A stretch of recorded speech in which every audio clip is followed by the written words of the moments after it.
कहानी की शुरुआत होती है एक बहुत बड़े समंदर के बीच से, जहां हमें एक मछुआरा दिखाई देता है जो कि अपनी छोटी सी बोट लेकर समंदर में मछली पकड़ने के लिए आया है। तो यहाँ वो समंदर में जाल फेंकने के बाद जब जाल उठाने का टाइम आता है तब वो अपनी पूरी ताकत से जाल को खींचने लगता है, लेकिन अजीब तरीके से जाल किसी भी तरह ऊपर नहीं आ रहा था। ऐसा लग रहा था कि जाल किसी चीज के साथ अटक गया है। इसलिए वो आदमी यहाँ और देर न करते हुए खुद ही समंदर के पानी में उतर जाता है और वो समंदर की गहराई में जाकर देखता है कि उसका जाल एक पत्थर के साथ अटका हुआ है। वो तब जल्दी से अपना चाकू निकालकर जाल को काटकर छुड़ा रहा था, लेकिन तभी उसका आसपास एकदम अंधेरा हो जाता है और वो जैसे ही ऊपर देखता है ठीक तभी दिखाई देता है कि हजारों मछलियों ने उसे घेर लिया है। पल भर के अंदर ये सारी मछलियां उसे निगल जाती हैं और वो तुरंत वहीं पर मर जाता है। असल में अब दुनिया की अलग अलग जगहों पर इस तरह के अजीब वाक्य हो रहे थे। अब अगले दिन सुबह हमें उस समंदर के किनारे का एक सीन दिखाई देता है जहाँ लियोन और उसका एक दोस्त खड़े थे।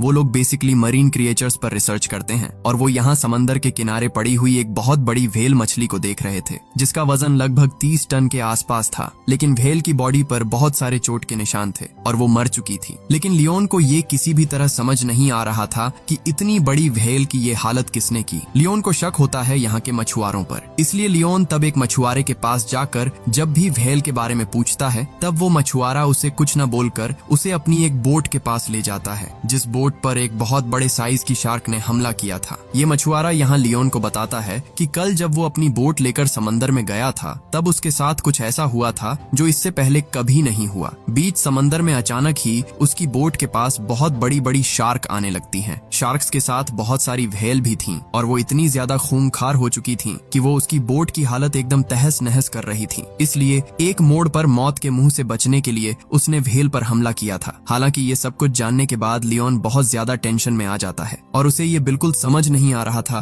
कि क्यों अचानक समंदर के जानवर इतने खूंखार हो गए हैं। दूसरी तरफ हमें चार्ली नाम का एक बायोलॉजिस्ट दिखाई देता है। वो भी बेसिकली समंदर के अलग अलग क्रिएचर्स पर रिसर्च करता था और प्रेजेंट में उसे अपने रिसर्च सेंटर से समंदर की देखरेख की जिम्मेदारी मिली है। तो अचानक ही समंदर के बीच में सेट किए गए टावर के अंदर उसे एक सिग्नल मिलता है जो कि कोई अच्छा साइन नहीं था। तो वो इस बात को जल्दी से चेक करने के लिए समंदर के एकदम नीचे चला जाता है और वो देखता है कि टावर के साथ जो डिटेक्टर है वो डिटेक्टर समंदर के बीच के कुछ एल्गी के साथ अटक गया है। इसके बाद जब वो उस डिटेक्टर को निकाल रहा था ठीक तभी उसे वहाँ अजीब सी आवाजें सुनाई देती हैं। इससे वो बहुत डर जाता है और वो जल्दी से डिटेक्टर को लेकर ऊपर आ जाता है। इसके बाद वो बोट में लेटकर एक लंबी सांस लेता है, जैसे लग रहा था कि वो मौत के मुंह से वापस आया है, लेकिन अभी भी उसका काम खत्म नहीं हुआ था। उसे फिर से इस डिटेक्टर को अपनी जगह पर सेट करना होगा, लेकिन उसकी बॉडी में अब इतनी ताकत भी नहीं थी। इसीलिए वो तब अपने बॉयफ्रेंड विकी को हेल्प के लिए बुला लेता है। इसके बाद वो दोनों मिलकर जैसे तैसे डिटेक्टर को फिर से सेट कर देते हैं। अब जब भी वो दोनों वहाँ से लौट ही रहे थे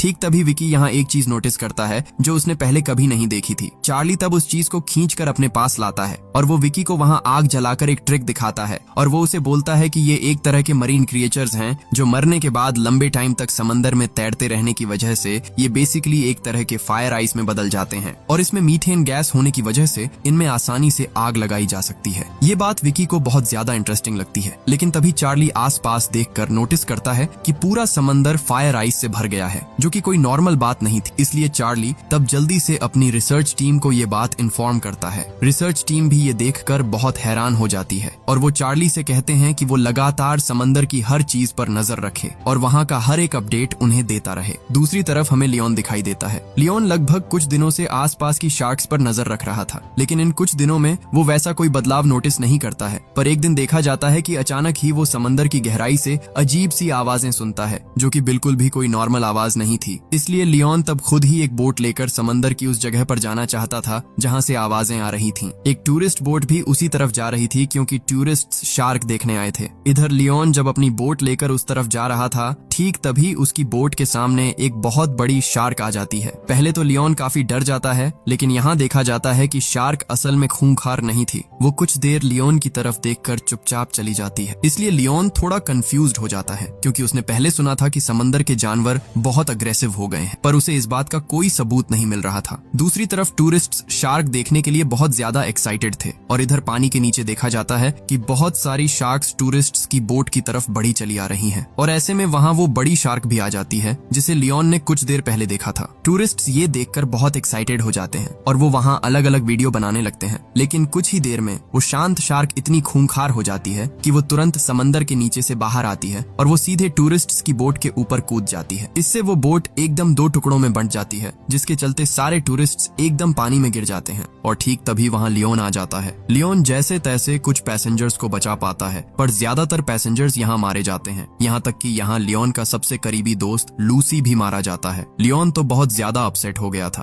उसे समझ नहीं आ रहा था कि ये सब आखिर क्या हो रहा है। अब दूसरी तरफ हमें समंदर के बीच एक बहुत बड़ा रिसर्च शिप दिखाई देता है, जहाँ एक काफी बड़ा हेलीकॉप्टर आकर लैंड करता है और इस हेलीकॉप्टर से basically famous scientist doctor Siegel आए हैं, क्योंकि समंदर में और समंदर के जानवरों में जो बदलाव आ रहे हैं वो इस बात पर रिसर्च करके देखना चाहते हैं। असल में उस दिन उस विशाल शार्क के टूरिस्ट्स पर हमला करने के बाद से ही अलग अलग रिसर्चर्स और साइंटिस्ट्स ने समंदर पर नजर रखनी शुरू कर दी थी और डॉक्टर सीगल उनमें से सबसे मेन थे। अब सीगल अपनी पूरी टीम के साथ समंदर के अंदर एक डीप सी कैमरा भेज देता है और वो समंदर की गहराई की अलग अलग चीजें देखने लगता है। इसी बीच वो देखता है कि समंदर के नीचे मिट्टी के ऊपर बहुत भारी तादाद में कीड़े मौजूद हैं और ये कीड़े आमतौर पर बर्फीले इलाकों में पैदा होते हैं। वैसे समंदर की गहराई में थोड़े बहुत कीड़े होना एक नॉर्मल बात थी, लेकिन यहाँ कीड़े इस कदर फैले हुए थे कि समंदर के नीचे की मिट्टी तक दिखाई नहीं दे रही थी। इसके बाद वो लोग जब इस बात को थोड़ा और गहराई से देखने जाते हैं, ठीक तभी उनके डीप सी कैमरे की लाइट बंद हो जाती है। ऐसा लग रहा था कि कैमरे के साथ कुछ है। यहाँ फिर से उन्हें कुछ अजीब सी आवाजें सुनाई देती हैं, लेकिन कुछ ही देर में लाइट वापस आ जाती है। सीगल खुद इससे काफी टेंशन में आ जाता है। वो तब अपनी टीम को जल्दी से उन कीड़ों के सैंपल कलेक्ट करने को बोलता है। इसके बाद उन बर्फीले कीड़ों पर रिसर्च करके पता चलता है कि बर्फ पर नॉर्मली जो कीड़े रहते हैं, ये कीड़े उनसे काफी अलग हैं, क्योंकि इनके दांत हैं और इनकी रिप्रोडक्शन पावर बहुत ज्यादा है। ये कुछ ही सेकेंड्स के अंदर हजारों की तादाद में अपनी आबादी बढ़ा सकते हैं, जो कि सच में बहुत डरावनी बात थी। इधर पूरी सिचुएशन को ऑब्जर्व करके वहाँ की प्रोफेसर कैथरीन सबको बताती हैं कि ये कीड़े कोई आम कीड़े नहीं हैं, बल्कि इनकी बॉडी में एक खास तरह का बैक्टीरिया है, जिसकी वजह से इन्हें जिंदा रहने के लिए बर्फ की जरूरत होती है। इसलिए ये बर्फ खाते खाते समंदर की इतनी गहराई में आ गए हैं। अब दूसरी तरफ हमें लियोन दिखाई देता है। लियोन ने एक सीनियर के साथ समंदर के पोर्ट के पास चला जाता है, जहाँ वो जहाज खड़ा था जिस पर कल शार्क्स ने हमला किया था। लियोन उस जहाज के पास जाकर देखता है कि जहाज के राडार और जहाज की अलग अलग जगहों पर अजीब से कीड़े चिपके हुए हैं और कीड़ों की तादाद इतनी ज्यादा थी कि ये पूरे जहाज को निगल रहे थे।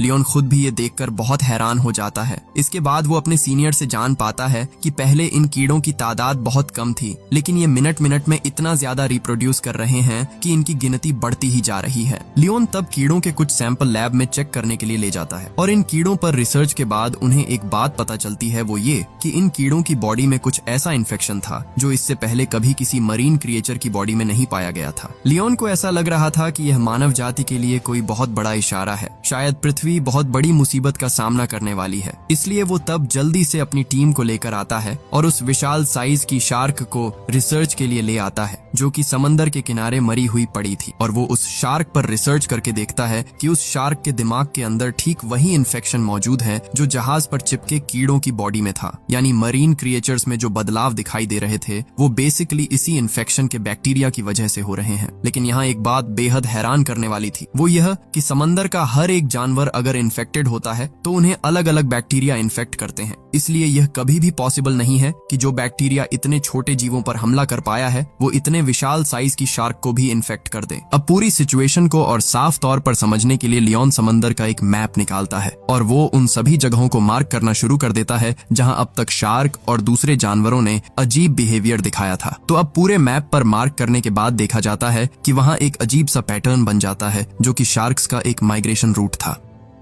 यानी बेसिकली इन्हीं जगहों पर शार्क्स अब घूम रही हैं और लियोन का मानना था कि उस पूरे इलाके में वो खतरनाक बैक्टीरिया फैला हुआ है। इसलिए इस बात को पूरी तरह चेक करने के लिए वो अगले ही दिन अपने एक दोस्त को लेकर समंदर में चला जाता है और वो खुद उस जगह पर चला जाता है जहां शार्क्स मौजूद थी। हालांकि वो सेफ्टी के लिए ऐसे टाइम पर जाता है जब शार्क्स आमतौर पर सो रही होती हैं। इसके बाद लियोन एक एक शार्क के पास जाकर उन्हें देखने लगता है मगर इतने विशाल जानवरों के बीच जाकर वो बहुत ज्यादा डर रहा था। लेकिन अब इंसानों की सेफ्टी के लिए उसे ऐसा करना ही होगा। वो तभी शार्क्स की मूवमेंट को ट्रैक करने के लिए एक सोती हुई शार्क की बॉडी पर एक ट्रैकिंग डिवाइस लगा रहा था। लेकिन ठीक तभी शार्क्स नींद से जाग जाती हैं। लियोन इससे बहुत ज्यादा डर जाता है और वो तेजी से ऊपर की तरफ बढ़ने लगता है। दूसरी तरफ बोट पर उसके टीम मेंबर भी बहुत ज्यादा डरे हुए थे, क्योंकि उसने भी देख लिया था कि शार्क्स जाग चुकी हैं। इसीलिए वो जल्दी से लियोन को जैसे तैसे बोट पर चढ़ने में हेल्प करता है और वो इस बार के लिए किसी तरह जिंदा बचकर उस जगह से भाग निकलते हैं। इसके बाद देखते ही देखते लगभग कुछ दिनों का टाइम बीत जाता है। लियोन तब फिर से अपनी टीम के साथ समंदर में जाता है ताकि आज वो अपने उस ट्रैकिंग कैमरे को वापस ला सके। हालांकि इसके लिए आज उसे समंदर के अंदर नहीं उतरना पड़ता, बल्कि उसका ट्रैकिंग कैमरा पानी में तैर रहा था। इसीलिए लियोन जल्दी से तब कैमरे को लेकर अपनी लैब में वापस आ जाता है और वो कैमरे के वीडियो फुटेज चेक करना चाहता है। वो तब ट्रैकिंग कैमरा कनेक्ट करके अपनी पूरी टीम के साथ वीडियो फुटेज देखने लगता है। शुरुआत के वीडियो में सब कुछ नॉर्मल लग रहा था, लेकिन बाद में उन्हें एक अजीब चीज दिखाई देती है। वो ये कि एक एक शार्क को अलग अलग जगहों पर जाना चाहिए था, लेकिन अब शार्क्स ऐसा नहीं कर रही हैं, बल्कि वो एक लाइन बनाकर सीक्वेंस में पानी के नीचे की तरफ जा रही हैं। यानी वो समंदर की इतनी ज्यादा गहराई में चली जा रही हैं, जितनी गहराई में शार्क्स का कभी भी जाना पॉसिबल नहीं है। यहाँ शार्क्स का बिहेवियर देखकर ऐसा लग रहा था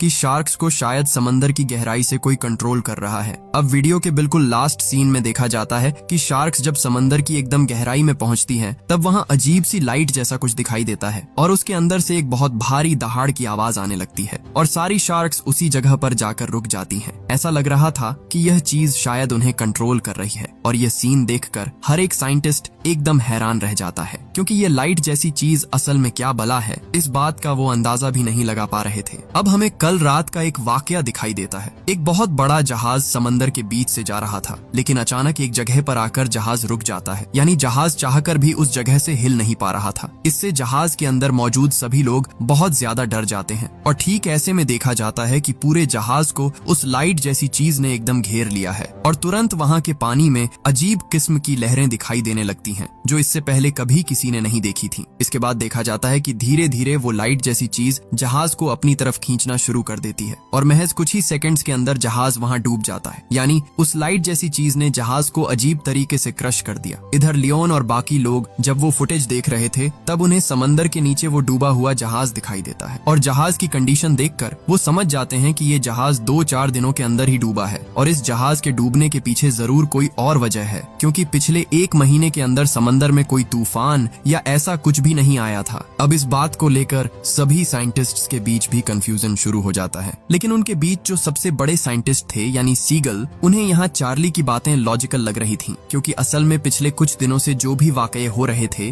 वो किसी चमत्कार से कम नहीं थे, क्योंकि इन सब बातों को लेकर उनके पास कोई साइंटिफिक एक्सप्लेनेशन भी नहीं था। तो सीगल जब अपने घर बैठकर इन सब चीजों के बारे में सोच रहे थे, ठीक तभी उन्हें उनके स्टूडेंट का फोन आता है, जिसका नाम था किट। किट यहाँ उन्हें एक वीडियो भेजता है जो कि बेसिकली समंदर के एक और रिसर्च का वीडियो था। इस वीडियो में भी वो अजीब लाइट दिखाई दे रही थी, यहाँ तक कि वो भयानक दहाड़ की आवाज भी सुनाई दे रही थी। इसके बाद सीगल इस पूरे मामले को लैब में रिसर्च करके देखने को बोलते हैं। इसके बाद सच में आवाज के साथ हर एक वीडियो का मैच मिल जाता है, इसलिए सेल तब तुरंत चार्ली के सीनियर को ये बात बताता है। सीनियर समझ जाता है कि वो बेकार में ही चार्ली पर गुस्सा कर रहा था, लेकिन फिर भी वो चार्ली के सामने झुकना नहीं चाहता था और चार्ली ने जो सही अंदाजा लगाया था, इस बात को वो एक्सेप्ट नहीं करना चाहता था। इसलिए अगले दिन सीगल खुद चार्ली से मिलने के लिए चला आता है और वो चार्ली को बताता है कि वो उसकी बात से एग्री करता है। चार्ली ने जो अंदाजा लगाया है वही सही है और चार्ली आज पूरी रिसर्च टीम के साथ पैसिफिक ओशन के एक और बड़े रिसर्च के लिए जाएगी, जहां इस पूरे मामले को और बड़े लेवल पर डिस्कस किया जाएगा। इसलिए बेसिकली सीगल उसे कुछ इंपॉर्टेंट बातें बताने आया है। तो चार्ली के वहां जाने से पहले सीगल उसे काफी सारे वीडियो फुटेज दे देता है, जो बेसिकली उसे अपने स्टूडेंट किट से मिले थे, ताकि वो उन वीडियो फुटेज को वहां की रिसर्च में काम में ला सके। सीगल यहाँ चार्ली को उसके काम के लिए बहुत ज्यादा अप्रिशिएट करता है, जिसके चलते यहाँ उन दोनों के बीच काफी अच्छी बॉन्डिंग हो जाती है और चार्ली यहाँ सीगल से विदा लेकर अपने वॉच टावर की तरफ निकल पड़ती है। दूसरी तरफ हमें सीगल का वो स्टूडेंट किट दिखाई देता है जो एक रिसर्च लैब में काम कर रहा था, लेकिन यहाँ भी एक अजीब वाकया हो जाता है। देखा जाता है कि यहाँ एक साथ सबके फोन पर रिंग बज उठती है। इसके बाद फोन चेक करने पर पता चलता है कि उनके फोन पर एक बड़ी सुनामी का वार्निंग मैसेज आया है है जिसका डेंजर लेवल बहुत ज्यादा था। और ये सुनामी जिस शहर में अब आने वाली थी उन शहरों में चार्ली का वो वॉच टावर भी शामिल था जहां अभी बेसिकली चार्ली अपनी रिसर्च के लिए गई हुई है।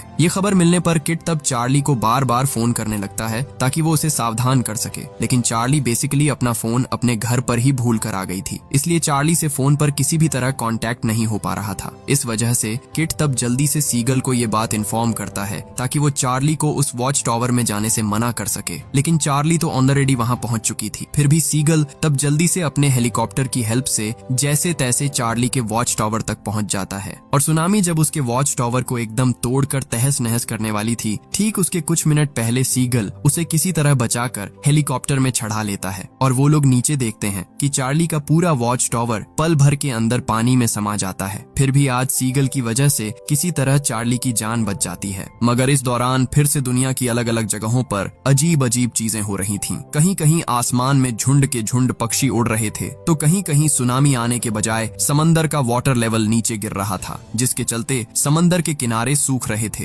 हालांकि जो लोग इस वक्त समंदर को अपनी आंखों से देख रहे थे वो सब समझ चुके थे कि ये कोई नॉर्मल बात नहीं है, बल्कि समंदर एक बहुत बड़ी तबाही से पहले अपना सारा पानी पीछे खींच रहा है और पल भर के अंदर पूरा पानी पूरे शहर पर टूटने वाला है। इसलिए जो जहां था सब भागने की कोशिश कर रहे थे, लेकिन देखते ही देखते विशाल समंदर अलग अलग शहरों पर टूट पड़ता है, जिसके चलते सैकड़ों लोग मारे जाते हैं और सैकड़ों शहर तबाह हो जाते हैं। अब जब ये पूरा मामला बहुत ज्यादा सीरियस हो चुका था तब गवर्नमेंट की तरफ से एक बहुत बड़ी मीटिंग बुलाई जाती है और उस मीटिंग में एक बहुत बड़ा साइंटिस्ट सबको एक ऐसे वायरस के बारे में बताता है जो कि उस सुनामी से भी कहीं ज्यादा खतरनाक था। वो यहाँ बताता है कि समंदर के अंदर जो वायरस ऑलरेडी फैल चुका है वो अगर इस तरह धीरे धीरे इंसानों की बॉडी में फैलना शुरू हो गया तो कोई भी इंसान जिंदा नहीं बचेगा। इससे सब बहुत ज्यादा टेंशन में आ जाते हैं, मगर दूसरी तरफ देखा जाता है कि वो वायरस ऑलरेडी इंसानों की बॉडी में फैलना शुरू हो चुका है। एक गैराज के अंदर जब एक एम्प्लॉय काम कर रहा था, ठीक तभी अचानक उसकी तबीयत एकदम खराब हो जाती है और कुछ ही सेकंड्स के अंदर उसके मुंह से खून आने लगता है, ठीक वैसा ही जैसा शेफ के साथ भी हुआ था। इसके बाद पल भर में वो भी वहां दम तोड़ देता है। अब हमें दुनिया के एक दूसरे कोने का एक भयानक सीन दिखाई देता है जहां अचानक से समंदर के नीचे जितने भी केकड़े थे वो सारे केकड़े समंदर से निकलकर शहर की तरफ आ रहे थे और वो इतनी तेज स्पीड से चारों तरफ फैल रहे थे कि इंसानों को उनके चंगुल से भागने तक का टाइम नहीं मिल रहा था। एक कपल यहाँ केकड़ों से बचने के लिए बाइक लेकर भाग रहा था, लेकिन बाइक की फुल स्पीड भी केकड़ों की रफ्तार के आगे हार मान जाती है। केकड़े तुरंत उन दोनों को निगल जाते हैं और देखते ही देखते पूरा शहर केकड़ों के कब्जे में चला जाता है और यही सेम वाकया दुनिया के कई और देशों में भी हो रहा था। इधर सेल जब इस हादसे की खबर पाता है तब वो उस केकड़े का एक सैंपल लाकर रिसर्च करना शुरू कर देता है और केकड़े पर रिसर्च करने के बाद उसकी बॉडी में वही सेम बैक्टीरिया पाया जाता है जो उस लॉबस्टर की बॉडी में मिला था। लेकिन सबसे अजीब बात ये थी कि उन केकड़ों की आंखें ही नहीं थीं, यानी वो समंदर की इतनी ज्यादा गहराई में पैदा हुए थे कि वहां उनकी आंखें ही डेवलप नहीं हुई, जो कि बहुत डरावनी बात थी क्योंकि इस तरह के बिना आंखों वाले जीव कभी भी समंदर के ऊपर नहीं आते हैं। और इसके अलावा बिना आंखें होने के बावजूद वो इंसानों पर कैसे हमला कर रहे हैं, इन सब बातों को लेकर सेल बहुत ज्यादा टेंशन में था क्योंकि उसे इन सब के पीछे कोई साइंटिफिक रीजन नहीं मिल रहा था। मगर ऐसे में डॉक्टर सोफिया सेल से कहती है कि वो गॉड पर बहुत ज्यादा भरोसा करती है और उसका मानना है कि इंसान जब बहुत ज्यादा पापों से भर जाता है तब ऊपर वाला कुदरत के जरिए उन पर अपना कहर ढाता है और उसे ये सब ऐसा ही कुछ लग रहा है। हालांकि बिना किसी सबूत के सेल इन सब बातों पर यकीन नहीं करना चाहता था, लेकिन इन कुछ दिनों से जो कुछ भी हो रहा था वो सब ऊपर वाले की करिश्माई ताकत की तरफ ही इशारा कर रहा था। इसलिए वो यहाँ सोफिया से कहता है कि ऊपर वाला कहर ढा रहा है या नहीं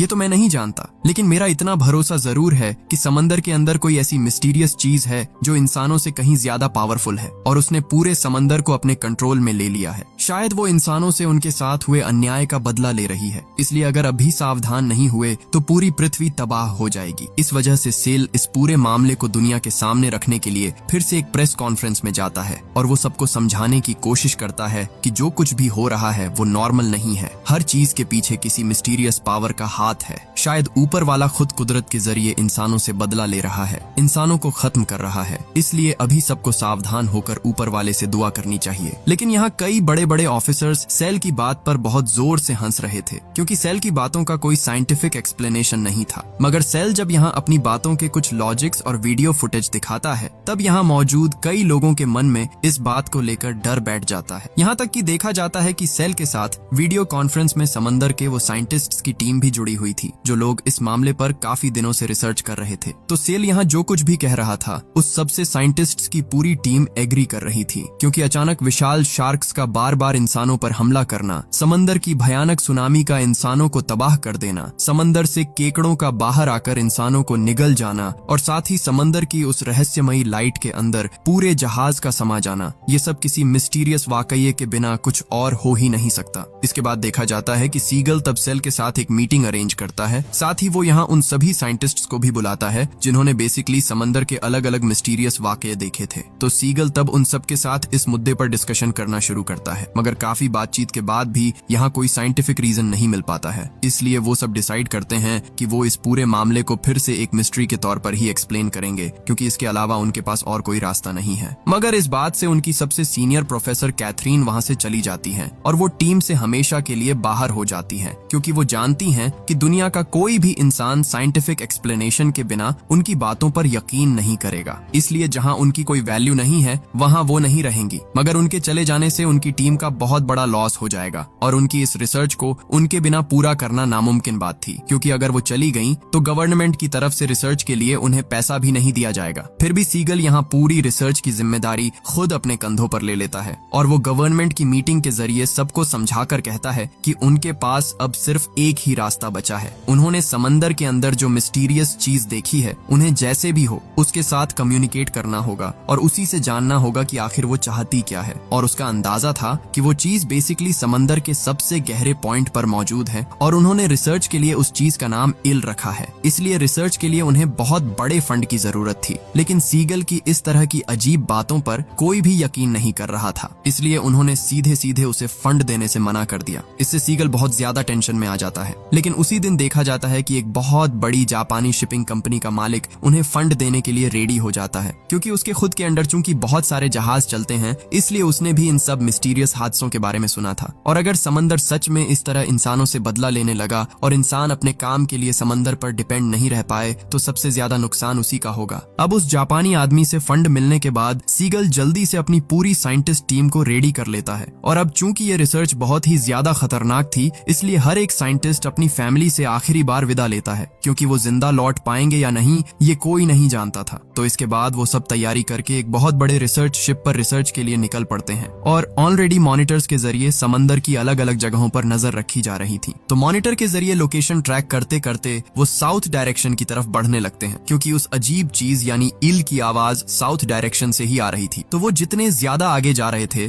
मॉनिटर के जरिए वो उतने ही ज्यादा उन बैक्टीरिया को नोटिस कर पा रहे थे जिनकी वजह से बेसिकली इंसानों की मौत हो रही है। और अब लोकेशन उन्हें जो जगह दिखा रही थी वो जगह बेसिकली अंटार्कटिका की एक खास किस्म की वैली थी, जहां आमतौर पर इंसान आते जाते ही नहीं थे। इसलिए शायद वो बैक्टीरिया वहां हजारों सालों से मौजूद है, जो किसी वजह से अब फैल गया है। तो जहाज के अंदर हर एक साइंटिस्ट एक एक छोटी चीज को बारीक से देख रहा था और हर कोई अपनी अपनी जिम्मेदारी काफी अच्छे से निभा रहा था। उनके जहाज के अंदर एक रिपोर्टर भी थी। वो रिपोर्टर यहाँ हर एक साइंटिस्ट का अलग अलग इंटरव्यू ले रही थी। तो रिसर्च का सब कुछ उनके प्लान के मुताबिक ही चल रहा था। लेकिन जब वो अपनी टारगेटेड लोकेशन के करीब पहुंचते हैं और शिप समंदर की काफी गहराई में आ जाता है, ठीक तभी उनके साथ अजीब वाकये होने लगते हैं। पल भर के अंदर उनके पूरे जहाज का इलेक्ट्रॉनिक सिस्टम बंद हो जाता है, जो कि बिल्कुल भी नहीं होना चाहिए था। इससे हर एक साइंटिस्ट बहुत ज्यादा डर जाता है। मगर कुछ ही देर में फिर से इलेक्ट्रिसिटी वापस आ जाती है और उनके मॉनिटर की स्क्रीन भी बदल जाती है। वहाँ ऑटोमेटिक तरीके से ऑडियो ट्रैकिंग चालू हो जाती है, जिससे हर एक साइंटिस्ट समझ जाता है कि वो अब उस सिग्नल को पाने वाले हैं जिसका वो इंतजार कर रहे थे।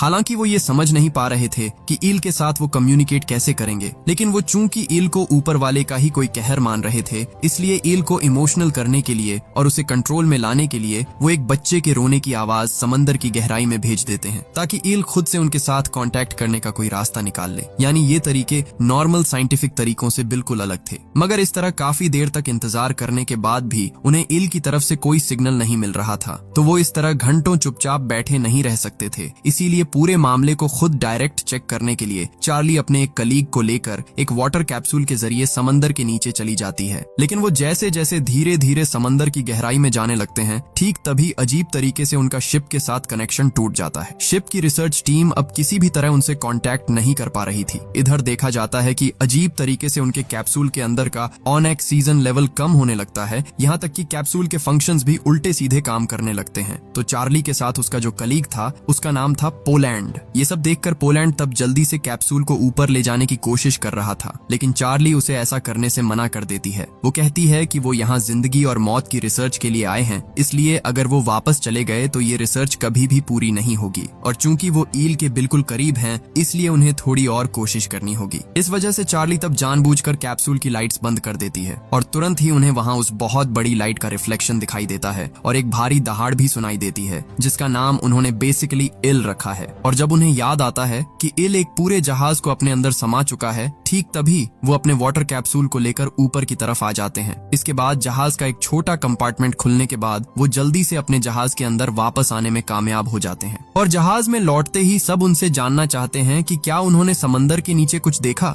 मगर पोलैंड कहता है कि उसने कुछ नहीं देखा, लेकिन चार्ली बताती है कि उसने देखा है, उसने इल को देखा है जो पानी के अंदर चमक रहा था। अब जहाज के अंदर इन सब बातों को लेकर डिस्कशन चल ही रहा था, लेकिन ठीक ऐसे में देखा जाता है कि उनके कंप्यूटर स्क्रीन पर अब बहुत तेज तेज सिग्नल आने शुरू हो जाते हैं। और इस सिग्नल का पैटर्न देखकर ही समझ आ रहा था कि जैसे जैसे उनके बच्चों के रोने का ऑडियो स्पीड बढ़ रहा था, वैसे वैसे ये सिग्नल और तेज हो रहा था, यानी इल शायद उनके इस रोने की आवाज पर रिस्पॉन्स कर रहा है। अब हमें उस रिसर्च शिप के अंदर एक छोटा सा पूल दिखाई देता है, जिस जगह को बेसिकली रिसर्च के लिए ही बनाया गया था, और यहीं पर उनका वाटर कैप्सूल रखा हुआ था। तो इस पूल के पास वो जर्नलिस्ट भी थी जिसने एक एक करके उन सब का इंटरव्यू लिया था। तो वो यहाँ जब इन नजारों को रिकॉर्ड कर रही थी, ठीक तभी वहाँ एक अजीब वाकया दिखाई देता है। उनके शिप के अंदर जो पूल है, उस पूल के पानी में भी अजीब सी लाइट दिखाई दे रही थी और पानी में अजीब तरीके से लहरें उठ रही थीं। तो इसे चेक करने के चक्कर में वो जर्नलिस्ट पानी में गिर जाती है। इसके बाद सीगल और लियोन की टीम जब ये देखती है तो वो उसे जल्दी से बाहर निकाल लाते हैं और उसका ब्लड टेस्ट करके देखा जाता है कि वो भी बेसिकली उसी वायरस से इन्फेक्टेड हो चुकी है, यानी उनके शिप के पूल के पानी के अंदर भी वो बैक्टीरिया आ चुका है। मगर सबसे अजीब बात ये थी कि जर्नलिस्ट के साथ जब ये हादसा हो रहा था, ठीक तभी फिर से उनके शिप के सारे सिग्नल्स चले गए थे और जर्नलिस्ट को बचाने के बाद उनके पास और भी तेज तेज सिग्नल्स आ रहे थे, यहाँ तक कि उन्हें ईल की तरफ से एक मैसेज भी मिला था। हालांकि एक साइंटिस्ट इस मैसेज को ध्यान से देखकर समझ पाता है कि ये मैसेज इस बार समंदर के किसी गहरे हिस्से से नहीं, बल्कि खुद उनके अपने जहाज के अंदर से ही आया है, यानी इल अब उनके जहाज के आसपास ही मौजूद है। इधर सेल जब उस जर्नलिस्ट की बॉडी से निकले लिक्विड को लेकर उस पर रिसर्च करता है, तब वो देखता है कि उसकी बॉडी का पूरा लिक्विड ठीक वैसा ही हो चुका है जैसा अलग अलग मरीन क्रिएचर्स का हो जाता है, यानी इस बैक्टीरिया ने बहुत ही कम टाइम में जर्नलिस्ट की पूरी बॉडी पर कब्जा कर लिया है। ये सब देखकर चार्ली तब कहती है कि वो जब अपने वाटर कैप्सूल को लेकर पानी के नीचे गए थे,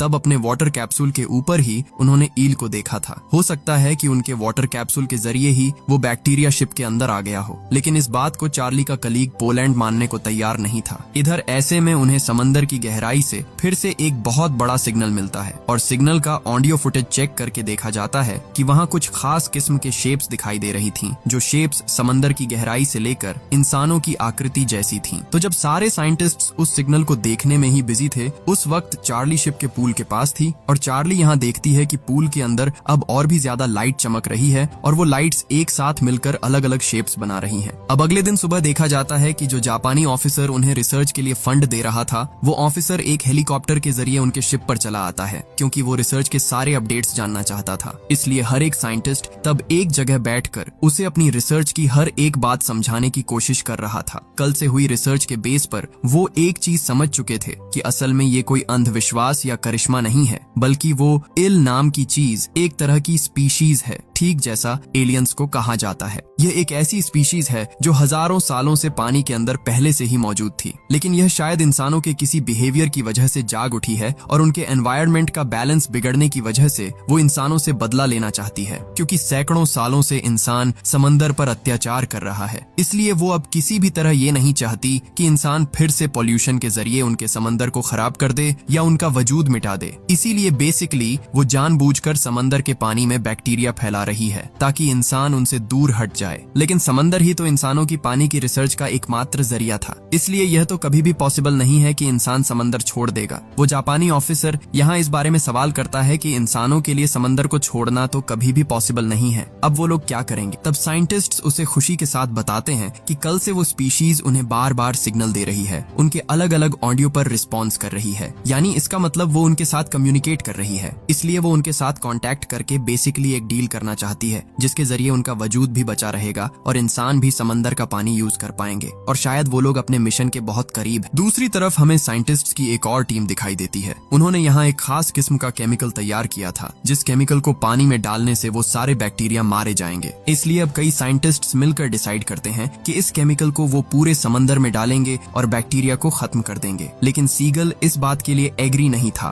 क्योंकि उसे लग रहा था कि इससे कुछ उल्टा भी हो सकता है। लेकिन फिर भी कुछ साइंटिस्ट्स अपने शिप के पूल के अंदर ही ये रिसर्च करके देखना चाहते हैं। वो उनके पूल के अंदर वो केमिकल डाल देते हैं और पल भर के अंदर देखा जाता है कि वहाँ बहुत तेज तेज अजीब सी लहरें उठनी शुरू हो जाती हैं और महज कुछ ही सेकंड्स के अंदर वहाँ एक मॉन्स्टर साइज का जीव आ जाता है, जिसके चलते उनके जहाज का सब कुछ टूट कर तहस नहस होने लगता है। जहाज के सारे सिग्नल्स भी पूरी तरह से बंद हो जाते हैं और उनका जहाज समंदर के बीच में ही रुक जाता है, यानी वो अब समंदर के बीच में फंस जाते हैं। इससे हर एक साइंटिस्ट समझ जाता है कि जितनी जल्दी हो सके उन्हें अब यहाँ से भागना चाहिए। लेकिन ऐसे में देखा जाता है कि धीरे धीरे समंदर की बर्फ उनके जहाज को जकड़ रही है, यानी वो इस जहाज को रोकने की कोशिश कर रही है। अब साइंटिस्ट्स जब थोड़ा अपने शिप के बाहर देखते हैं, तब उन्हें दिखाई देता है कि उस लाइट जैसी चीज ने उनके जहाज को चारों तरफ से आकर घेर लिया है, यानी वो स्पीशीज अब उन्हें इस जगह से जाने नहीं देना चाहती। यहाँ तक कि वो स्पीशीज अब शिप को खींचकर किसी दूसरी जगह ले जाना चाहती है। इधर शिप का कैप्टन डरकर बार बार इंजन स्टार्ट करने की कोशिश कर रहा था, लेकिन कुछ भी फायदा नहीं होता। असल में उन स्पीशीज ने पहले इंसानों को बैक्टीरिया के जरिए वार्निंग दी थी ताकि वो समंदर के एनवायरनमेंट को खराब न करें, लेकिन इंसान तो उल्टे अब समंदर में केमिकल मिलाकर उन्हीं को मारने की कोशिश कर रहा है। इसीलिए वो स्पीशीज अब गुस्से में आकर उनसे बदला लेने के लिए खूंखार हो चुकी है और अब वो उन्हें समंदर से कहां ले जा रही है ये कोई नहीं जानता। ऐसी सिचुएशन में वो जापानी ऑफिसर साइंटिस्ट से जानना चाहता है कि वो इस केमिकल को पूरे समंदर में क्यों नहीं फैला देते, इससे वो स्पीशीज मर जाएंगी। ऐसे में एक साइंटिस्ट उसे बताता है कि पूरी दुनिया की जितनी भी मैन्युफैक्चरिंग कंपनियां हैं, वो सारी कंपनियां मिलकर भी अगर पूरी लाइफ ये केमिकल बनाती रहें, तब भी इतनी क्वांटिटी में केमिकल तैयार नहीं किया जा सकता जिसे दुनिया के हर एक समंदर के पानी में डाला जा सके। अब सब कुछ ऑब्जर्व करके वो सब समझ जाते हैं कि उस स्पीशीज के चंगुल से इंसानों को बचाने का सिर्फ एक ही रास्ता है। वो जो चाहती है उसे सुनना और उसका फैसला मान लेना, वरना इस जहाज के सारे साइंटिस्ट्स भी